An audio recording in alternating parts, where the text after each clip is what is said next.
So I'll tell you a little bit about me. People usually laugh at this photo, and for good reason. And the reason I'm telling you this story is just to give you a little bit of context about, the scope of my network and why I've developed these programs and how I've developed these programs. So that is a cigarette in my hand. I'm very ashamed. But I used to work in corporate. I had a lot of success very young. And I used to work in the loyalty marketing industry. So we used to do big deals with airlines, banking, big retailers, a whole myriad of industries. And, we do deals between the likes of Flight Centre and petroleum companies and the big banks over here. Now, a lot of fun. It was a big ego thing for me. I mean, when you're in your 20s and you're heading up departments and you're doing these big deals, it's a lot of fun, but it's all ego. I had a great set of shoes in my wardrobe, and it was a lot of fun, but it was very superficial. And, life changes as it does. And I had my two boys and decided that I wanted to change my lifestyle. So we moved to the Blue Mountains.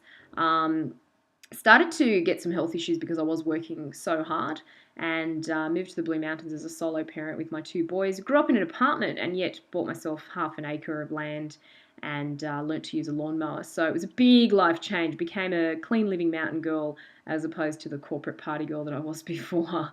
So, things started to shift for me in terms of my values and what was important to me.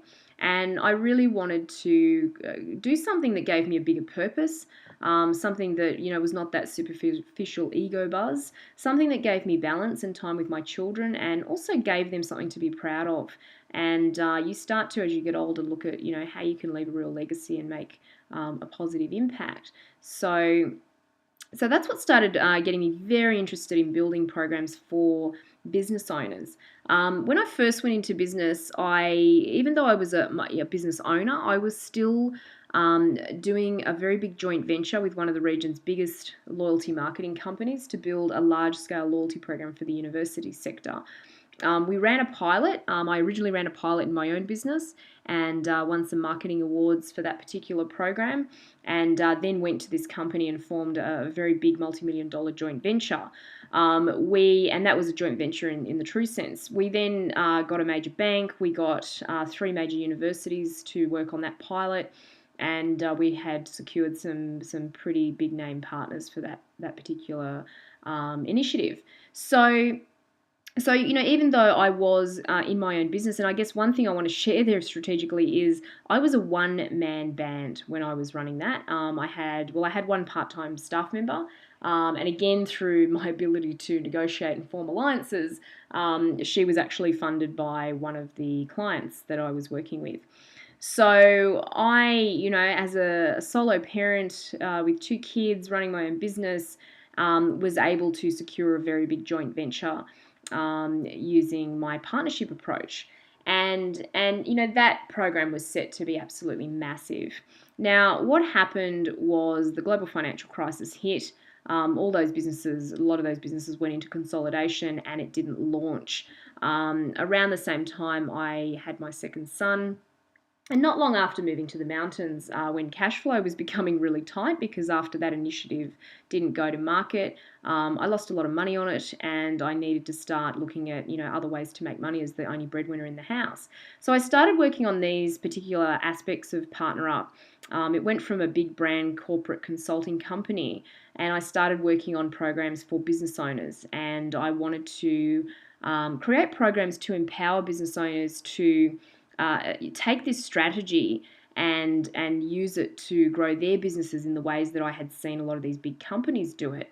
Now, one of the things I want to let you in on is that when I was heading up partnerships for some of the banks and airlines, at the time we had startups and small businesses, and I'm going to touch on some of those during the seminar, come to us, and they had the insights still as small businesses to start forming alliances with the big loyalty programs. Now, what I loved was that I saw their businesses grow unbelievably. I saw the results myself. A small direct wine company that was earning millions of dollars in redemptions, which is the points that people spend on their reward programs. And that was through just one of their partners. So, these companies grew by 2/3 off the back of one alliance and became, major organizations. And some of the names you may recognize is the Roses Only Group and Red Balloon Days. These were the types of companies that were smart enough to come, and not only smart enough to do it, but also do it in the right way. They just had the right approach. So during the course of my corporate career, I got to sit on all sides of the fence. I'd been head of partnerships for one of the big banks. I headed up and created one of the partnership divisions of one of the world's biggest loyalty marketing companies. And I had also worked within some of the big retailers and other companies that we'd aligned with. So I really managed to get a 360-degree view of how this strategy worked from all angles and what was effective, not only in what I had done, but what I had seen other businesses do in approaching us. And then in my own company, I had formed my own big alliances. So I really started to see commonalities, and I really started to see how I could decode the science of creating successful strategic alliances. So this got me very interested in starting to create my programs back in 2009. And for me, it was about proving to myself that this was teachable and that we could get the results, and that I could actually empower business owners and leaders to create partner-friendly businesses.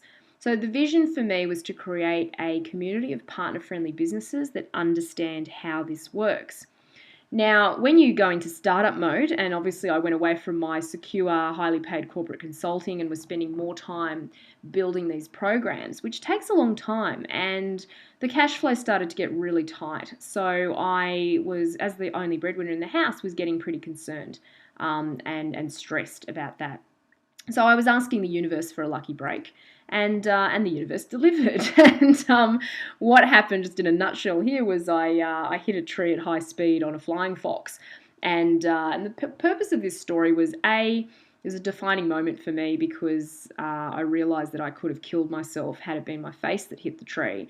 My quick reflexes had me put my legs up at the last minute, and instead I broke my leg in 3 places. And it was quite a nasty break that had me laid up for quite a few weeks. And I needed to stay on my back quite a lot of that time. So it gave me a lot of time to think. And I guess the defining, epiphany for me was that I needed to finish these programs, and that I really wanted to follow through on helping other business owners to work smarter and not harder through the power of alliances. So to work with someone like me, there's very few partnership marketing experts around the world that really know how to do this well, and it's very expensive to hire one, which is why it makes sense for a lot of the big brands, but it's obviously not cost effective for smaller businesses. So what I wanted to do was make this strategy accessible to businesses of all stages and sizes. So it really was my lucky break.